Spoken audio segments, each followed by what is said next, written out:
안녕하세요. 저는 40대 중반 여성이며 아들 하나를 키우고 있는 엄마입니다. 늦은 나이에 가진 아이라서 그런지 더욱 애틋하고 귀한 우리 아들. 눈에 넣어도 안 아픈 우리 아이를 보고 있으니 문득 전 남편이 생각나는군요. 그 사람과 헤어지고 나서 이렇게 귀한 아들을 얻게 되었으니 이혼은 신의 한 수가 아니었나 싶습니다. 그 당시에는 큰 충격과 상처로 힘들었지만 지금은 이렇게 곱씹어 볼 수 있는 여유가 생겼고 문득 그 시절이 생각나 이렇게 사연을 쓰게 되었습니다. 제 소중한 아들 자랑도 하고 싶고요. 저는 20대 초반에 전 남편을 만났어요. 그 시절 우리는 대학교 같은 과 CC였으며 컴퓨터 관련 학과를 재학 중이었습니다. 저는 컴퓨터 프로그램 개발 쪽에 큰 관심은 없었지만 비전이 좋다고 하여 진학하였어요. 그렇기에 전공 관련하여 재미있는 대학 생활은 아니었습니다. 그러나 남자친구는 개발 쪽으로 머리가 비상했어요. 졸업하기 전부터 교수님의 눈에 들어왔고 교수님의 추천으로 좋은 곳으로 취직 자리를 정해놓기도 했습니다. 남자친구는 대학 입학하자마자 군대를 다녀왔고 저보다 나이가 2살 많았기에 먼저 대학을 졸업하여 사회생활에 뛰어들었습니다. 그런 남자친구와는 달리 저는 프로그램 개발 관련하여 실력이 우수하지도 않았고 그저 그런 실력이다 보니 취직하기 쉽지 않았습니다. 남자친구 직장보다는 못하지만 어렵사리 겨우 취직한 곳에서 일을 배우며 자리를 잡게 되었어요. 그렇게 우리 둘은 바쁜 직장 생활을 보낸 지 1년이 흘렀습니다. 남자친구는 그 시간 동안 더욱 성장이 있더군요. 확실히 이쪽으로 능력이 있다 보니 나중에는 다니던 직장을 그만두고 따로 본인의 회사를 차려 승승장구하게 되었습니다. 동업하는 선배와 같이 뛰어들어 차린 첫 회사였지만 확실히 수입도 좋고 잘 나가는 남자친구를 보고 저는 대견하기도 하면서 부럽기도 했어요. 그런 저를 알기라도 하는지 대뜸 사업도 잘 되고 자리도 잡혀가고 있으니 슬슬 결혼하고 싶다고 하였습니다. 사업이 잘 돼가는 모습에 저희 부모님께서는 고민하지 않으시고 결혼을 밀어붙이셨습니다. 저도 결혼을 싫지는 않았기에 제 나이 25살에 결혼하게 되었고 남자친구는 그렇게 저의 남편이 되었습니다. 남편이 사업에 더 온전히 집중할 수 있도록 부랴부랴 결혼하고 신혼생활을 보내던 중 어느 날은 밥을 먹으며 제게 이러더군요. 자기 계속 그 회사에 다닐 거야? 왜? 아니, 내가 하는 사업도 잘 되고 있고 앞으로도 전망이 좋으니까 우리 둘이 사는 건 내가 혼자 버는 걸로 충분할 것 같아서 그 회사 다니는 거 힘들어하기도 했고. 힘들기야 하지. 그래도 어떻게 나 혼자 쉬어. 자기는 고생인데. 나는 괜찮아. 쉬면서 집안일하고 서방 내조해주면 되지. 그리고 돈 버는 것보다 집안일이 더 힘들어. 우리 엄마 보니까 엄청나게 힘들어 하시더라. 난 나가서 쉬운 돈 벌기로 할 테니까 자기는 집에서 편히 쉬면서 가정주부 해. 정말 그래도 돼? 그럼 나 진짜 그만둔다? 그래. 남편의 배려 섞인 말에 저는 감동을 하였고 이참에 정말 일을 정리하고 집안 살림을 하며 남편을 제대로 내조해보고 싶어졌습니다. 그런 결심이 서자마자 제 핸드폰이 울리더군요. 전화를 건 사람은 시어머님이셨습니다. 얘야, 이번 주 주말에 시간 좀 내거라. 나랑 어디 좀 가게. 이번 주 주말에요? 별다른 계획은 없긴 한데 어디 가시려고요? 우리 동네에 큰 한의원이 하나 있는데 거기서 너 보약 한 재 지어주려고 그러지. 갑자기 보약이요? 감사한데 저 어디 아픈 것도 없고 튼튼해요. 되려 제가 보약 지어드려야 하는걸요. 아이고, 자고로 여자는 몸이 따뜻해야 하는 법이야. 그래야 얼른 아기도 같지. 내가 저번에 보니까 손발도 차고 몸도 빼짝 말라서 못 쓰겠더라. 아기 가질 수 있게 몸을 다스리는 한약이 있다고 하니까 그거 한 재 지어주마. 그럼 주말에 보는 걸로 하고 난 이만 끊는다. 갑작스러운 어머니의 보약 타령에 저는 당황스러웠습니다. 남편에게도 이 사실을 말했죠. 남편은 대략 짐작한다는 듯이 심드렁한 표정으로 제게 말했습니다. 어머님이 나 보약 지어주신대. 임신할 수 있도록 몸 가꿔주는 한약으로. 갑자기 왜 임신 타령이시지? 우리 엄마 빨리 손자보고 싶어 하셨어. 저번에 나한테도 그러시더라. 젊을 때 빨리 애 갖는 게 좋다고. 두고 보니 나도 엄마 말씀이 맞는 것 같아. 우리 아이 갖는 거 미룰 수 없잖아. 그래서 임신 계획을 서두르자는 거야? 나는 아직 아기 생각 없단 말이야. 일도 그만 다니라 그러고 아기도 갖자 그러고. 자기 혹시 어머님 말씀 듣고 임신 계획하려고 회사 그만두라고 한 거구나? 꼭 임신 때문은 아니지만 겸사겸사 말한 거지 뭐. 자기도 아이 빨리 갖고 싶어? 아이 생기면 좋지. 나야 미룰 게 뭐 있어? 결혼 전에는 몰랐던 남편의 모습에 저는 조금 놀랐습니다. 아이를 별로 안 좋아하는 줄 알았는데 임신 계획을 서두르고 싶어 했어요. 아무래도 빨리 손자를 보고 싶어 하시는 어머님 등살에 넘어간 것 같기도 합니다. 놀라움과 당황스러움이 뒤섞였지만 남편의 말처럼 임신 계획을 미룰 수는 없었습니다. 남편의 사업이 잘 풀리면서 경제적으로 어려운 것은 없었으니까요. 또 미룰 이유가 없다면 늙어서 아이 낳고 고생하는 것보다 젊을 때 아이 빨리 갖는 게 오히려 더 좋을지도 모른다고 생각하게 되었습니다. 돌아오는 주말 저는 시어머님을 따라 한의원을 방문하게 되었습니다. 임신 계획이라는 말을 듣고 제 몸 상태를 확인하며 맥을 짚던 한의사는 그러더군요. 태생적으로 마른 체형에다 몸이 차기 때문에 아기집이 약하네요. 몸을 따뜻하게 다스려 자궁을 강화할 수 있는 한약을 처방해 드릴게요. 라고 했습니다. 크게 생각하고 있지 않던 부분이었는데 아기집이 약한 상태라 하니 조금 염려가 되었습니다. 시어머님도 저와 같은 마음이신지 연거푸 하루 아침 저녁 2번씩 잊지 말고 꼬박꼬박 챙겨 먹으라고 하시더군요. 그날부터 어머님은 자주 전화를 주셨고 혹시라도 잊어버리고 한약을 안 챙겨 먹을까 늘 확인하셨습니다. 그러니 잊어버릴 새가 없었어요. 한약을 꼬박꼬박 챙겨 먹은 지 3개월이 흘렀습니다. 슬슬 임신이 되어야 하는데 이상하게 우리 부부에게 아이는 찾아오지 않았어요. 하루는 어머님께서 집에 방문하시어 떨어진 한약을 더 지어다 주셨습니다. 아니, 너 꼬박꼬박 한약 잘 챙겨 먹고 있는 거 맞냐? 먹기 싫어서 나 몰래 버리는 거 아니야? 아니에요, 어머니. 저 하루에 2번씩 잊지 않고 잘 챙겨 먹고 있어요. 그리고 어머님이 지어주신 건데 그걸 어떻게 버려요, 아깝게. 그럼 임신해야지. 왜 여태 소식이 없는 거야? 너희 부부 노력 안 하니? 한약도 잘 챙겨 먹고 열심히 노력도 하는데 이상하게 임신이 안 되네요. 더 노력해 볼게요. 주변에서 오히려 더 신경 쓰고 스트레스 받으면 아이가 잘 안 생긴다고 하더라고요. 그러니 너무 조급해하지 마시고 편하게 마음먹을 수 있게 기다려주세요. 스트레스 받아서 갖기 힘든다니 더 뭐라 할 수도 없고. 그래, 알겠다. 이 한약 잊지 말고 잘 챙겨 먹고 항상 몸 따뜻하게 하고 다니고. 알겠니? 조급해하는 시어머니를 달래고 잠시 후 댁으로 돌아가셨습니다. 그러나 이상하게 제 마음은 편하지 않았어요.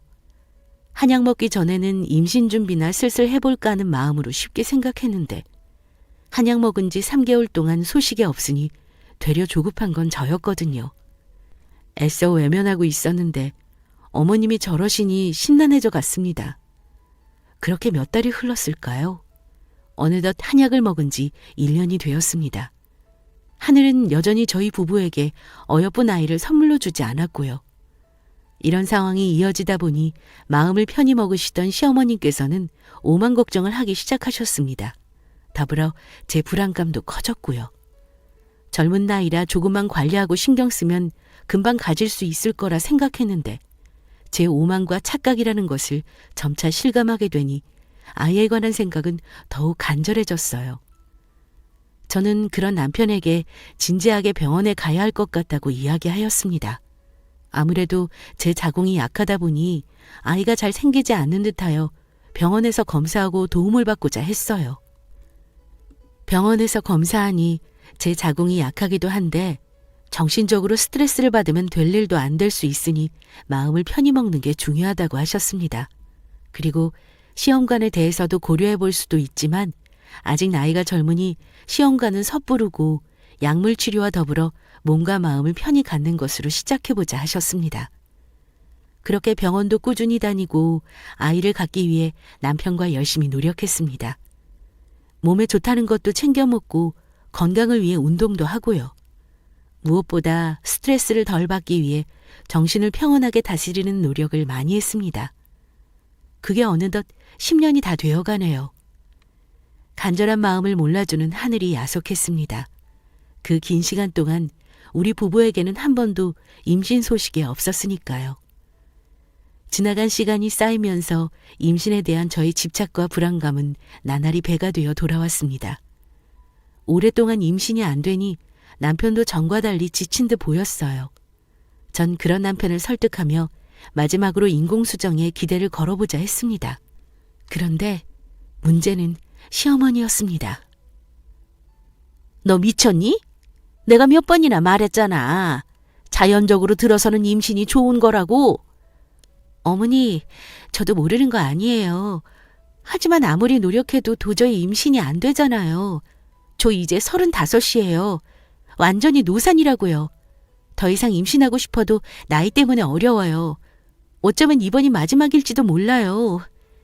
시험관이든 인공수정이든 해볼 수 있는 건 다 해볼 테니 저 말리지 마세요.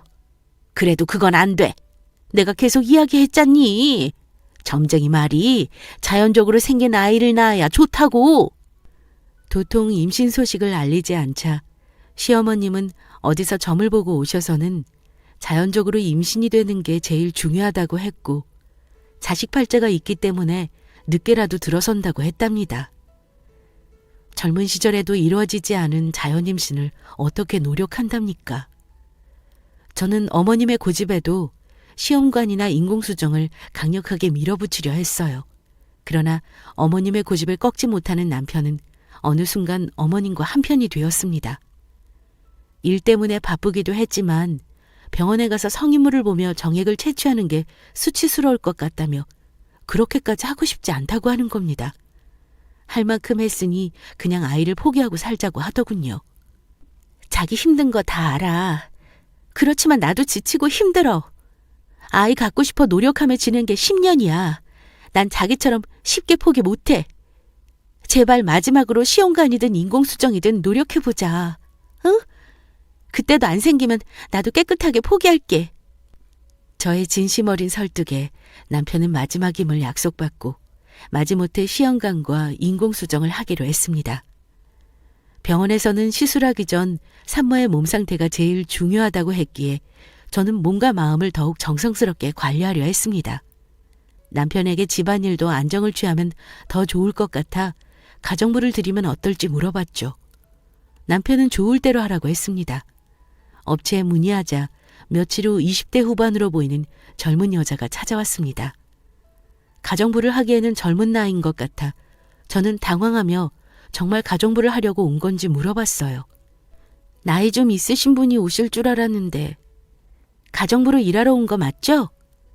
안녕하세요, 사모님. 가정부 구하신다고 해서 온 거 맞아요. 젊은 사람이 이런 일 하러 와서 좀 놀라셨죠? 실은 제가 직업을 따져가며 일할 상황이 못 돼서요.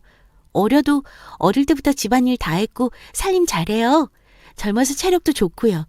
시켜만 주시면 열심히 하겠습니다. 젊은 아가씨가 가정부로 와서 당황스러웠지만 젊은 나이에 굳은 일 마다하지 않고 열심히 하려는 모습이 예뻐 그냥 가정부로 채용하기로 했습니다. 처음 온 날부터 집안 살펴보며 파악하더니 생각보다 일도 곧잘 하더군요. 내심 잘 구했다고 생각하며 전 휴식을 취하고 있었고 가정부 아가씨가 저녁 준비를 마무리할 때 남편이 집에 도착했습니다. 집에 들어온 남편은 젊은 아가씨가 주방에 있으니 주춤하더군요. 옷 갈아입으러 안방으로 들어온 남편이 제게 물었어요. 저 아가씨가 가정부로 온 사람이야? 응. 자기도 젊은 아가씨가 와서 놀랐지. 나도 처음 보고 당황했어. 그런데 이야기 들어보니까 일 가리며 할 처지가 못 된다고 하더라고. 하루만 채용해볼까 생각하고 일 맡겼는데 생각보다 되게 잘한다? 손도 야무지고. 그래서 앞으로도 쭉 쓰려고. 그래? 사정은 딱하긴 한데 그래도 젊은 아가씨가 우리 집에서 가정부 한다고 하니 좀 그렇네. 집에서 옷도 편히 못 입고 불편할 거 아니야. 자기가 왜 불편해? 어차피 자기 이 시간에 오거나 늦게 오잖아. 가정부 아가씨는 저녁하고 설거지하면 갈 건데 뭐. 저 아가씨 보는 시간 많지 않으니 걱정 마셔. 라고 이야기하며 마무리하였습니다. 그래도 남편은 젊은 아가씨가 불편한지 저녁을 서둘러 먹고는 안방으로 들어가 버리더군요. 그러던지 말던지 저는 가정부 아가씨 덕에 몸도 마음도 편해져 좋았습니다. 그 아가씨는 계속 우리 집으로 출근했고요. 그런데 가만 보니 젊은 아가씨가 야무지게 일도 잘하는데 성격도 참 좋았습니다. 늘 웃는 얼굴에 서글서글하니 친화력이 참 좋더라고요. 애교 있는 말투와 행동으로 저와 빠르게 친해질 수 있었습니다. 일을 어느 정도 하고 잠시 쉴 겸 저랑 이야기를 나누게 되었어요.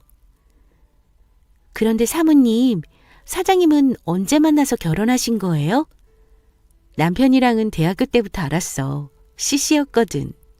와, 그러면 엄청나게 오래 사귀셨네요. 두 분이 많이 사랑하셨나 보다. 저도 그런 연애하고 결혼하고 싶은데 부러워요. 나래 씨는 남자친구 없어? 한창 좋을 나이인데. 저는 뭐 먹고 사는 게 더 중요해서요. 남자는 천천히 만나야죠. 그렇구나. 그래도 좋을 나이인데 아쉽겠네. 나중에 내가 괜찮은 사람 있으면 소개해줘야겠다. 이렇게 손도 야무지고 살림도 잘하니 남자들이 좋아할 거야. 정말요? 저야 좋죠. 그런데 사모님, 며칠 일하다 보니 궁금한 게 있는데 여쭤봐도 될까요? 응, 뭔데? 보니까 두 분밖에 못 봐서요. 혹시 아이는 없으신가요? 조심스러운 나래 씨의 물음에 저는 긴 한숨을 쉬었습니다. 그런 나래 씨에게 그동안의 이유를 이야기해 주었어요. 좋을 것도 없는 이야기인데 이상하게 나래 씨를 편하게 느낀 저는 그동안의 세월을 신세한탄하며 풀어놓고 있더라고요. 제 이야기를 들은 나래 씨는 좋은 소식 있을 거라며 저를 위로하기 바빴습니다. 그런 그녀의 태도에 제 마음이 풀어지더군요. 전부터 동생 하나 있었으면 하는데 제 친동생이 생긴 듯 그런 그녀가 편했습니다. 때로는 동생처럼 때로는 친구처럼 의지하며 지내게 되었습니다. 그렇게 몇 달이 지났을까요? 어느 날은 시어머니께서 제 덕이 부족하여 자식 문이 열리지 않는다는 스님의 말을 들으시고는 공을 세워야 한다며 저와 같이 절을 가자고 하셨습니다. 저는 그런 소리 믿지 않았지만 저와 마찬가지로 시어머님 또한 간절한 마음일 테니 무시할 수 없었습니다. 정말 마지막이란 생각으로 할 수 있는 건 다 해보자란 심정으로 어머님을 따라 절을 다니게 되었고 밤늦게까지 마음을 비우는 수양을 하며 지냈습니다. 그렇다 보니 남편 혼자 저녁을 먹는 일이 많아졌고 저의 빈자리를 나래 씨가 채워주게 되었죠. 어떨 때는 어느 사찰에 있는 주지 스님이 영험하다며 저를 데리고 지방으로 가실 때도 있었습니다. 절에서 수양하며 1박을 보내기도 했고요. 그런 시간이 오래 쌓이다 보니 정말 어머님의 말씀처럼 제 몸과 마음이 평화로워지는 것 같았습니다. 이 정도면 몸의 상태도 좋으니 시험관이든 인공수정이든 무리 없을 것 같았어요. 뭐랄까, 이번에는 꼭 임신할 것만 같은 좋은 예감도 들었죠. 그러나 그 예감은 곧 산산조각이 나고 말았습니다. 사건이 일어난 그날도 어김없이 시어머님을 따라 공을 세우던 중 시아버지께서 몸이 안 좋으시다며 어머님을 찾으시는 바람에 생각보다 집에 일찍 도착하게 되었습니다. 얼추 남편이 퇴근하고 집에 올 때가 되었죠. 저는 오랜만에 같이 식사를 해야겠다 싶어 서둘러 집에 들어갔습니다. 그런데 신발 현관에 남편의 신발이 있더군요. 벌써 퇴근했나 싶어 들어가 보니 집안은 조용했습니다. 그때 안방에서 남녀가 대화하는 소리가 들렸습니다. 이상한 기분에 조심히 다가가 살펴보니 남편과 나래 씨가 침대에 나란히 붙어 누워 이야기하고 있는 겁니다. 제가 본 광경을 믿을 수 없었어요. 조용히 그들을 지켜보니 둘은 연인 사이처럼 서로를 어루만지며 이야기를 주고받더군요. 오빠, 오늘 저녁 정말 맛있었어. 오빠 덕에 비싼 레스토랑도 가보고. 나 너무 행복해. 그깟 레스토랑 오빠가 얼마든지 데려가 주지. 다음에 또 가자. 그리고 뭐 갖고 싶은 거 있으면 말만 해. 오빠가 우리 나래 갖고 싶은 거 다 사줄게. 정말? 역시 우리 오빠는 얼굴도 멋지고 자상하다니까. 정말 최고야. 오늘 그 사람 늦게 온다고 했으니까 편히 쉬자. 오빠가 데려다 줄게. 두 사람의 대화는 누가 봐도 연인 사이임이 분명했습니다. 저는 그토록 임신을 바라며 이렇게 열심히 노력하고 있는데 남편이란 사람은 어린 년이랑 붙어서 이러고 있다니요. 정말 세상이 원망스럽고 제 하늘은 무너져 내렸습니다. 저는 문을 벌컥 열고 들어가 두 사람을 향해 소리를 질렀죠. 저를 본 두 사람은 눈이 커지며 놀라 벌떡 일어났습니다. 너희들이 지금 뭐 하는 거야? 콜에 남자랍시고 바람 피우니? 왜? 젊은 년이랑 붙어 먹으니까 그렇게 좋아? 아내란 사람은 어떻게 하면 임신할까 이렇게 발버둥 치면서 사는데 남편이란 놈은 이게 뭐 하는 짓이냐고. 그동안 내가 늦게 오거나 집에 못 올 때마다 인연이랑 붙어 먹었니? 그리고 너 아주 앙큼한 애였구나. 어떻게 나한테 이럴 수 있어? 자기야, 다 오해야. 진정하고 내 말 좀 들어봐. 당신이 오해할 수 있는데 그러니까 우리 둘은 그냥 친구처럼 지내는 사이라고. 친구? 친구 좋아하네. 친구끼리 주물럭거리면서 붙어있니? 내 눈으로 다 봤는데 무슨 헛소리야? 맞아요, 사모님. 저 오빠랑 만나고 있어요. 오빠, 이렇게 된 거 그냥 솔직하게 다 말하자. 우리 사랑하는 사이잖아. 내가 사랑하는 건 우리 아내야. 너랑은 그냥 심심풀이로 만나는 거라고. 자기야, 나 자기밖에 없어. 어린 게 하도 꼬리치길래 내가 잠시 미쳤나 봐. 남편은 제게 다가와 저를 설득하기 시작했고 그녀는 저와 남편을 노려보더니 눈물을 흘리며 밖으로 뛰쳐나갔습니다. 전 더 이상 남편의 이야기를 듣고 싶지 않았어요. 잠시 미쳤다고 해도 10년 동안 아이를 가지려고 노력하며 지낸 저를 생각한다면 이런 실수를 하면 안 되죠. 이 남자에게 오만정이 다 떨어지고 소름이 끼치며 실망감은 이루 말할 수 없었어요. 남편의 옷가지 몇 벌을 큰 가방에 쑤셔놓고 문 밖으로 집어던지며 당장 꺼지라고 쫓아냈습니다. 남편은 문 앞에서 저를 계속 부르며 무릎 꿇고 빌었고요. 전 그런 남편을 더 이상 생각하고 싶지 않았습니다. 그 뒤로 물 한 모금도 못 먹고 눈물로 하루하루를 보낸 것 같습니다. 남편은 퇴근하고 돌아오면 문 앞에서 무릎 꿇고 제게 용서를 구했고요. 잠깐의 실수라고 한 번만 용서해달라고 했습니다. 전 그런 남편을 생각할수록 더욱 괴로웠습니다. 날 배신하고 바람 피운 그 남자를 아직 사랑하고 있었기 때문이었죠. 고통과 혼란 속에서 살얼음 같은 냉전을 유지하며 지냈습니다. 남편은 그 여자를 다 정리했다며 제게 용서를 구했고 전 텅 비어버린 빈 껍질인 채로 몇 달을 허송세월로 보냈습니다. 그러던 어느 날 잊고 있던 그년이 절 찾아왔습니다. 할 말이 있다며 꼭 전해야 한다고 저를 찾았어요. 침대에서 힘겹게 몸을 일으켜 저를 보고 서 있는 그년을 지나쳐 소파에 앉았습니다. 남편은 그년을 보고 여기 왜 왔냐고 안절부절 못하더군요. 그녀는 그런 남편을 무시하며 제게 다가와 사진 한 장을 건넸습니다. 그것은 제가 그토록 보고 싶어 했던 임신 초음파 사진이었습니다. 저 임신했어요. 제 뱃속에 오빠 아이가 있다고요. 청천벽력 같은 소리에 저는 아무런 말도 할 수 없었어요. 내 인생을 시궁창처럼 갈 때까지 갔구나 싶었습니다. 그년의 임신 소식에 남편을 힐끗 보니 당황해하며 떨리는 눈동자로 그년을 바라보고 있었습니다. 그런 남편을 보니 내가 사랑하는 사람의 모습이 참 희미해져 가더군요. 그제야 정신 차리고 보니 부른 배가 보였습니다. 알겠으니 오늘은 이만 돌아가 달라고 하였고 방으로 들어와 버렸어요. 아무리 사랑하는 사람이라도 이런 쓰레기 같은 상황을 마주해버렸으니 버티기 힘겨웠습니다. 며칠 동안 정신 나간 사람처럼 멍하니 앉아있거나 누워서 시체처럼 지내니 남편은 시어머님께 모든 사실을 다 말한 모양이었습니다.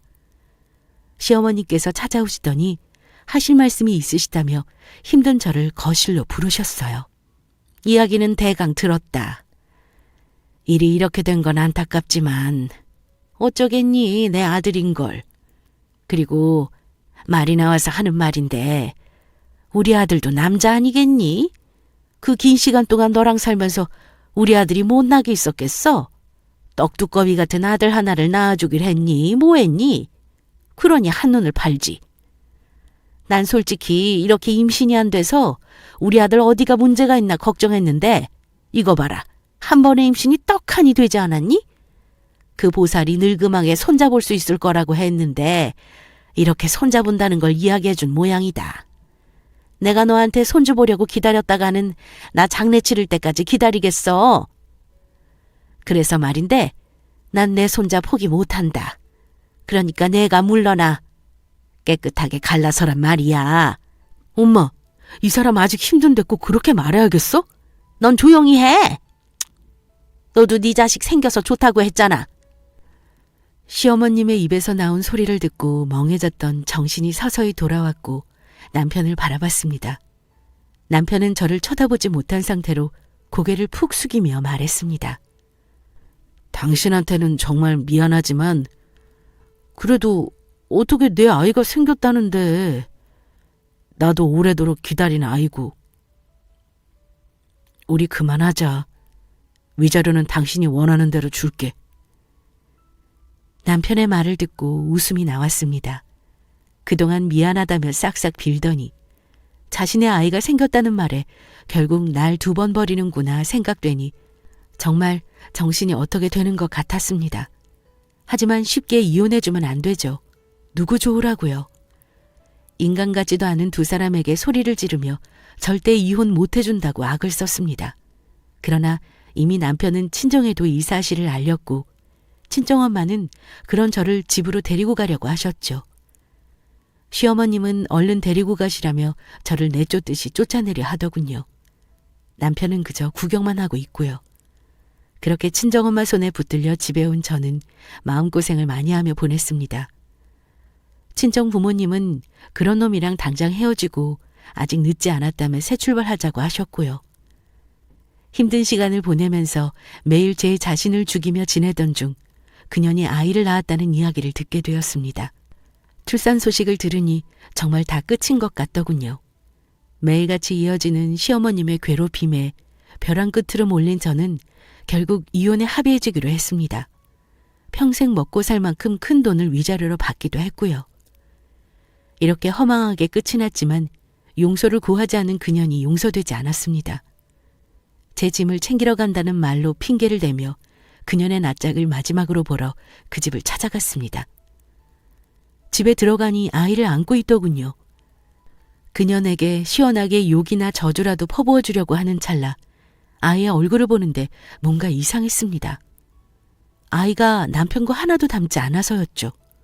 저도 모르게 혼잣말로 그 이랑 하나도 안 닮았어 라고 말하였고 순간 그년의 눈동자가 떨리는 것을 알 수 있었습니다. 뭔가 숨기고 있는 것처럼요. 헛소리하지 말고 당장 꺼지라며 그녀는 절 밀쳤습니다. 전 균형을 잃어 휘청거리는 척하며 아이의 쪽쪽이를 몰래 챙겨서 그 집에서 재빨리 나왔고요. 그리고 가지고 있던 남편의 물건과 아이의 쪽쪽이를 대상으로 친자 검사를 했습니다. 그 결과 대반전이 일어났어요. 제 예상대로 그녀의 아이는 남편의 아이가 아니었습니다. 전 그 결과지를 가지고 집으로 찾아갔어요. 마침 집에는 손주를 보러 오신 시어머님이 계시더라고요. 남편과 시어머님께 보란 듯이 결과지를 보여주며 친자식이 아니라고 말했죠. 남편은 믿을 수 없다며 충격을 받았습니다. 시어머님은 아이를 못 가져 제가 질투해서 조작한 것이라며 그럴 일 없다고 난리를 쳤습니다. 저는 이 결과지를 보고도 못 믿겠으면 다시 검사해보라고 했고 그 결과를 보고 당황한 듯한 그녀는 당장 나가라며 제게 소리를 쳤습니다.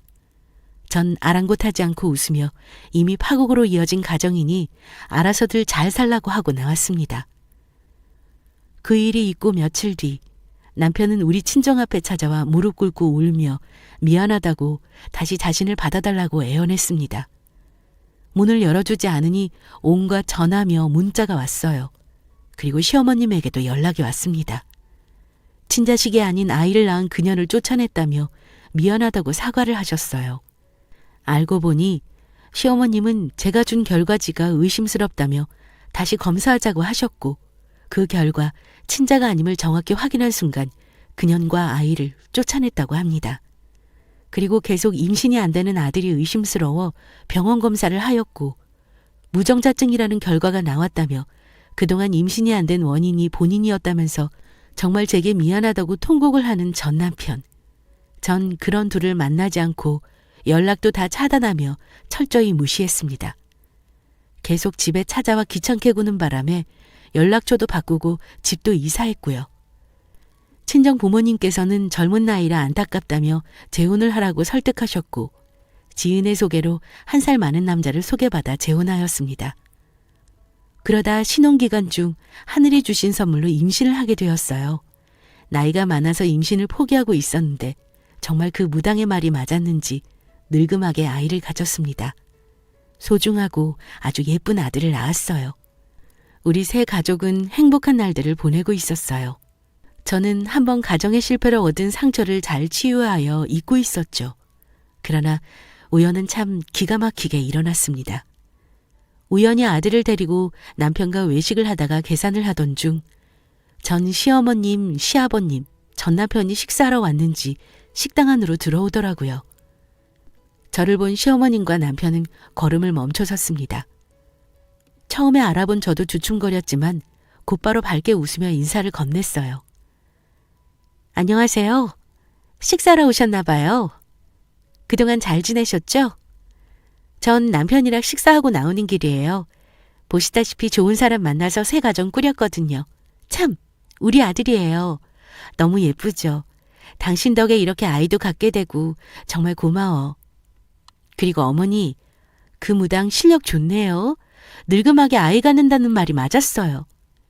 식사 맛있게 하세요. 저는 이만 가볼게요. 시어머님은 저를 째려보고 계셨고 전 남편은 멍하니 우리 가족을 쳐다보더라고요. 그런 그들을 지나쳐 나와 남편의 손을 잡고 집으로 향했습니다. 집으로 돌아오는 내내 기분이 참 좋았습니다. 이런 우연이 어디 있나. 세상 참 좁다 싶다가도 나의 행복한 순간을 보란듯이 보여줬으니 신이 나더군요. 지금의 내 남편과 아들이 참 자랑스럽고 더욱 사랑스럽게 보였어요. 저는 앞으로 우리 가족과 꽃길만 걸어보려 합니다. 지금까지 제 긴 이야기 들어주셔서 감사합니다. 여러분 가정도 항상 행복하세요.